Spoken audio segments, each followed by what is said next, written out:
ఐక్యత బహుజనుల ఐక్యత బహుజనుల ఐక్యత ఎస్సీ ఎస్టీ మైనార్టీల ఐక్యత గౌతులచ్చన్న గారి ఆశయాలను వద్దిల్లా.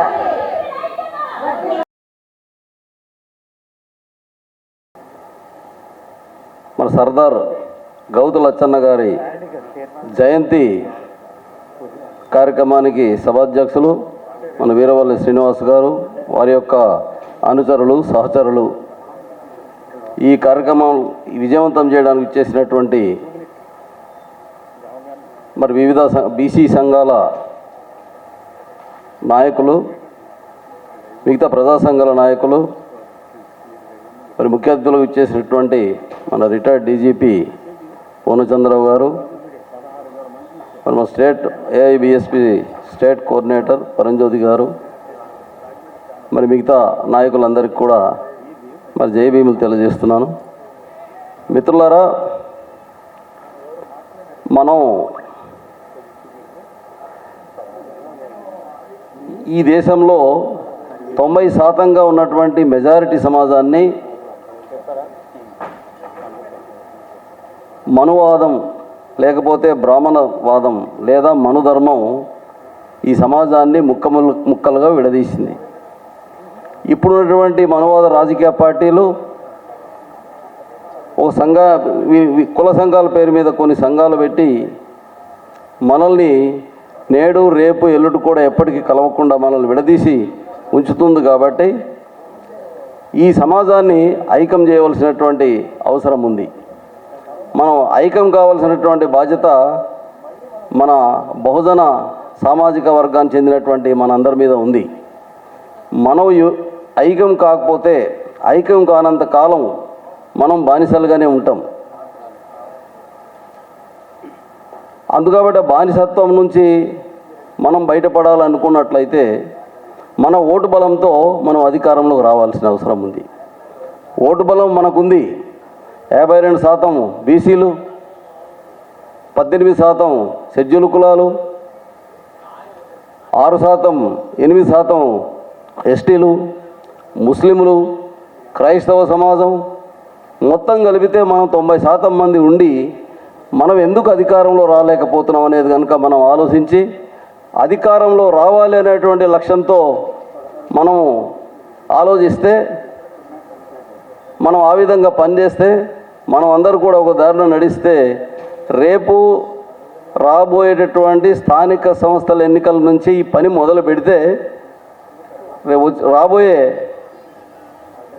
అసెంబ్లీ పార్లమెంట్ ఎన్నికల్లో ఖచ్చితంగా మనం విజయం సాధించగలుగుతాం. అయితే దీనికి సంబంధించి మరి మన all India Bahujan Samaj party national coordinator, మన జాతీయ కోఆర్డినేటర్ అయినటువంటి పూర్ణచంద్రరావు గారు, మరి మా ఏఐబిఎస్పి స్టేట్ కోఆర్డినేటర్ పరంజ్యోతి గారు, మేమంతా కలిసి ఒక ఆలోచన చేశాం. ఇప్పుడు మనం అందరం రకరకాల సమస్యలతో మనం బాధపడుతున్నాం. క్రైస్తవులు ఇబ్బంది పడుతున్నారు, వాళ్ళ హక్కుల్ని ప్రభుత్వాలు హరిస్తున్నాయి. ముస్లిముల హక్కుల్ని హరిస్తున్నాయి. ఎస్టీల యొక్క హక్కులు హరిస్తున్నాయి. బీసీల యొక్క హక్కులు కూడా హరిస్తుంది. ఉన్న హక్కులు లేకుండా చేయడమే ఈ ప్రభుత్వాలు పనిగా పెట్టుకొని పనిచేస్తున్నది. కాబట్టి మనం ఈ సంఘాలని మనం రాజ్యాధికారం వైపు నడిపించడానికి, అధికారంలో మన వాటా మనం సంపాదించడానికి 2 మార్గాలు ఎంచుకున్నాం. మొత్తం మన ఈ సంఘాలంతా కూడా ఐక్యమై 90% ఏకమైతే రేపు రాబోయే ఎన్నికల్లో ఈ దేశంలో బీజేపీ అధికారంలో రాదు, ఈ రాష్ట్రంలో ఉన్న బీజేపీ కూడా అధికారంలో రాదు.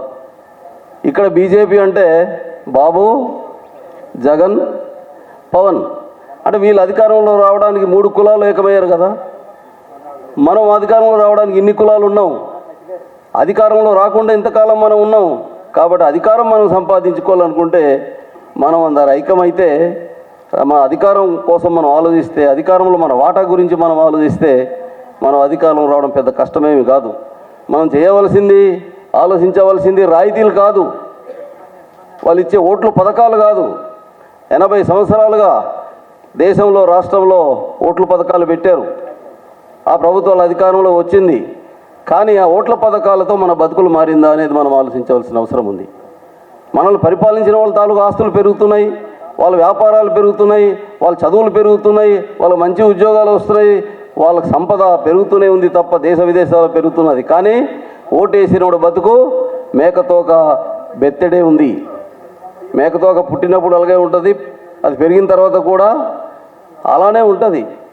దానికి ఎదుగు బతుకు ఉండదు. మన బతుకు కూడా అంతే.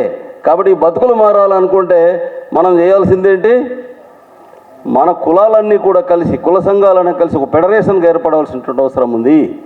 ఆ విధంగా మేము ఆలోచన చేసి దాంట్లో భాగంగా మేము దేశంలో ఉన్నటువంటి అన్ని రాష్ట్రాల్లో మేము పర్యటన చేస్తున్నాం. ఆదివాసీ సమన్వయ కమిటీ అని పెట్టి ఈ సంఘాలుగా విడిపోయినటువంటి వాళ్ళని వీళ్ళందరినీ ఒక చోటకు చేర్చి ఈ అధికారం అనేటువంటి ఒక ఆలోచనలు వాళ్ళు ఇచ్చే ప్రయత్నం చేస్తున్నాం. చాలా బ్రహ్మాండంగా వాళ్ళు స్పందిస్తున్నారు. ఈ రకంగా విడిపోయినటువంటి గిరిజన సమాజాన్ని యూనిట్ చేయడం, అధికారం వైపు వాళ్ళు నడిపించడం, ఆలోచింపజేయటం. అదేవిధంగా మైదాన ప్రాంతాలకు సంబంధించి బీసీ కులాలు చాలా ఉన్నాయి. ఈ కులాల ఫెడరేషన్ మనం ఏర్పాటు చేయవలసినటువంటి అవసరం ఉంది. కులాల ఫెడరేషన్ ఆ దిశలో బీసీ సమన్వయ కమిటీని మన పూర్ణచంద్రరావు గారు ఆర్గనైజ్ చేస్తున్నారు. మన షెడ్యూల్ కులాల సామాజిక వర్గాన్ని యూనిటీ చేయడానికి కోసం పరంజ్యోతి గారు పనిచేస్తున్నారు. ఎస్టీ సమాజాన్ని ఏకం చేయడానికి కోసం నేను చందా లింగయ్యదూర్ గారు, ఆయన కూడా మాజీ ఎమ్మెల్యే, సీనియర్ నాయకుడు, ఆయన ఒక పెద్ద మంచి ఉద్యమకారుడు. మేమంతా మొన్ననే మేము జార్ఖండ్, తర్వాత రాయ్పూరు, ఈ రాష్ట్రాలు ఒరిస్సా, ఈ ప్రాంతాలంతా కూడా తిరిగి వచ్చాం. చాలామంది మాజీ ఎంపీలు, మాజీ మినిస్టర్స్ కూడా దీనికి మద్దతు ఇస్తున్నారు, ఈ కాన్సెప్ట్ని యాక్సెప్ట్ చేస్తున్నారు. అంటే ఈ కాన్సెప్ట్ యొక్క ఉద్దేశం ఏమిటంటే, ఇప్పుడు మన బలం చాలా ఎక్కువ, కానీ విడిపోయి ఉండడం వలన, సంఘాలుగా విడిపోయి ఉండడం వలన మన బలం పడిపోయింది. ఈ బలంతో వాళ్ళ అధికారంలోకి వస్తున్నారు. అందుకు అలా కాకుండా ఉండాలనుకుంటే ఈ ఆదివాసీ సమన్వయ కమిటీలు, ఈ కమిటీల నాయకత్వంలో ఆ బలం పెంచాలి. బీసీ సమన్వయ కమిటీ నాయకత్వంలో బీసీ సంఘాలు ఒక ఫ్రంట్గా ఏర్పడి బలపడాలి. అదేవిధంగా ఈ క్రైస్తవ సమాజానికి కూడా మనం ఈరోజు CCC అనేది ఏర్పాటు చేసి వాళ్ళ ద్వారా క్రైస్తవులను ఆర్గనైజ్ చేసి రాజ్యాధికారం వైపు నడిచే విధంగా వాళ్ళని ఎడ్యుకేట్ చేయడం జరుగుతుంది. అదేవిధంగా ముస్లిం సమాజం.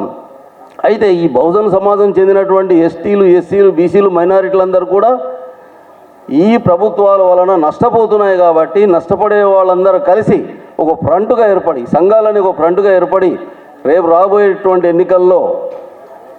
ఎన్నికల్లో మనం పంచాయతీ నుండి పార్లమెంటుకు మనం ఎమ్మెల్యేలుగా, ఎంపీలుగా పంపించాలి.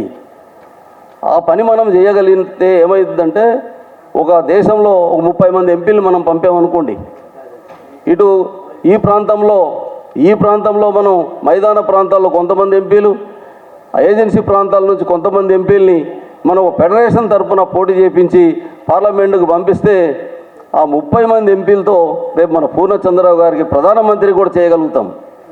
ఎందుకు అంటే అక్కడ బీజేపీ అధికారంలో రావాలన్నా, లేదంటే నెక్స్ట్ కాంగ్రెస్ అధికారంలో రావాలన్నా వాళ్ళకి 30 ఎంపీలు అవసరం అవుతుంది. కాబట్టి ఈ 30 ఎంపీలతోనే మనం ప్రధానమంత్రి కాగలుగుతాం.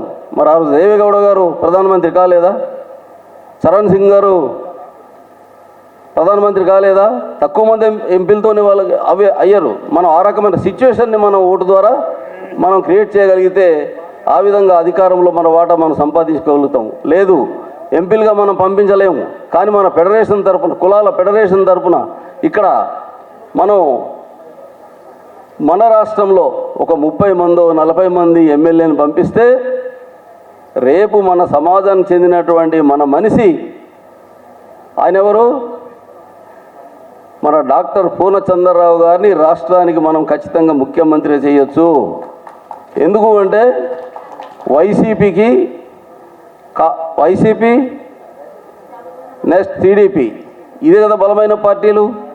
ఈ రెండు పార్టీల మధ్య రాజకీయ శత్రుత్వం ఉంది, వైరుధ్యం ఉంది. కాబట్టి వాళ్ళు ఒకరికొకరు సపోర్ట్ ఇవ్వరు. అంచేత మనకు వాళ్ళ అధికారంలో రావాలంటే, ప్రభుత్వం ఏర్పాటు చేయాలంటే ఈ 30 మంది ఎమ్మెల్యేలు అవసరం అవుతుంది. కాబట్టి ఆ 30 మంది ఎమ్మెల్యేలు మన దగ్గర ఉన్నారు. కాబట్టి ఈ 30 మంది ఎమ్మెల్యేలతో మనం పూర్ణచంద్రరావు గారిని రేపు మన బీసీ సమాజం నుండి ముఖ్యమంత్రిగా చేయడానికి అవకాశం ఉంది. ఆ విధంగా మనం ఓటు బలాన్ని మనం సంపాదించుకోగలిగితే అధికారంలో మన వాటా మనం సంపాదించుకోగలుగుతాం. ఒకవేళ మిగతా రాజకీయ పార్టీల తరఫున వాళ్ళు ఎంపీలు కావచ్చు, ఎమ్మెల్యేలు కావచ్చు, ఇంకోటి కావచ్చు. అయినా కానీ వాళ్ళు అధికారంలో వాటా సంపాదించలేరు, పదవుల్లోకి రాలేరు. ఇక్కడ ఏమిటంటే మనం ఎవరైనా మన తాలూకు కండిషన్స్ మనం చెప్పిన ప్రకారంగా మన తాలూకు ప్రతిపాదనలకు వాళ్ళు ఏకీభవిస్తే అటువంటి పార్టీ యొక్క సపోర్ట్ తీసుకుంటాం మనం, లేదంటే వాళ్ళకి సపోర్ట్ ఇస్తాం, మనం మంత్రులు అవుతాం. ఆ రకంగా అధికారంలో వాటా సంపాదించుకొని ఈ అధికారం ద్వారా మనకి ఏం కావాలో మనం చేసుకోగలుగుతాం. అంతేగాని మనం రాయితీల కోసం అడుక్కుంటే మనకు రాయితీలు ఇస్తారు తప్ప మనకు రాజ్యాధికారం రాదు. రాజ్యాధికారం వస్తే కమ్మరేట్లకు కూడా మనం ఈ రాయితీలు మనం ఇచ్చేవాళ్ళుగా మనం ఎదగాలి తప్ప ఆడుకునేవాళ్ళుగా ఉండకూడదని చెప్పేసి మనం చేస్తూ ఈ ఫెడరేషన్ అనేటువంటి ఒక సిస్టమ్ ఏదైతే ఉందో ఈ పద్ధతిలో ఆలోచించినా, లేదంటే మనం అందరం ఒకేసారిగా 90% మంది ఏకమైన అధికారం ఎవరిది? ఒక విషయం మనం గుర్తుపెట్టుకోవాలి, 100% మంది ఎందుకు అడుక్కుంటున్నాం? ఎందుకు ఈ కష్టాలు అనుభవిస్తున్నాం? ఎందుకు ఇబ్బందులు అనుభవిస్తున్నాం? ఆ పోలవరంలో ఆదివాసులను ముంచేశారు, వాళ్ళ బతుకుల్ని సమాధి చేశారు. ఇంకా ఎంతమందిని సమాధి చేయాలి? అంటే ఫ్యాక్టరీల కోసము, ఇంకో దానికోసము, పరిశ్రమల కోసము, బీసీల భూములు, ముస్లింల భూములు, ఎస్టీల భూములు, ఎస్సీల భూములు లాక్కోవడమే తప్ప మనకు భూములు ఇచ్చే పని లేదు. అధికారంలోకి వస్తే ఇటువంటి నష్టం జరగకుండా మనం చూసుకోవడానికి అవకాశం ఉంటుంది. కాబట్టి మనం ఫైనల్గా మనం చివరిగా ఆలోచించవలసింది ఏంటి? ఇక్కడ వచ్చినటువంటి మిత్రులందరూ కూడా, ప్రజా సంఘాల నాయకులందరూ కూడా ఏం ఆలోచించాలి? మనం అధికారంలో రావడానికి కోసమే ఓటు ఇవ్వాలి తప్ప కమ్మారెడ్డి పార్టీకి మనం ఓటు వేయకూడదు అనేటువంటిది ఒక ఆలోచన చేసి ఆ నిర్ణయంతో మీరు ఇక్కడ నుంచి వెళ్ళాలని చెప్పి కోరుతూ అవకాశం ఇచ్చినటువంటి సభాధ్యక్షులు శ్రీనివాసరావు గారికి మరి ధన్యవాదాలు తెలియజేస్తూ నేను సెలవు తీసుకుంటాను. జై భీమ్, జై పూలే, జై ఆదివాసీ, జై భారత్.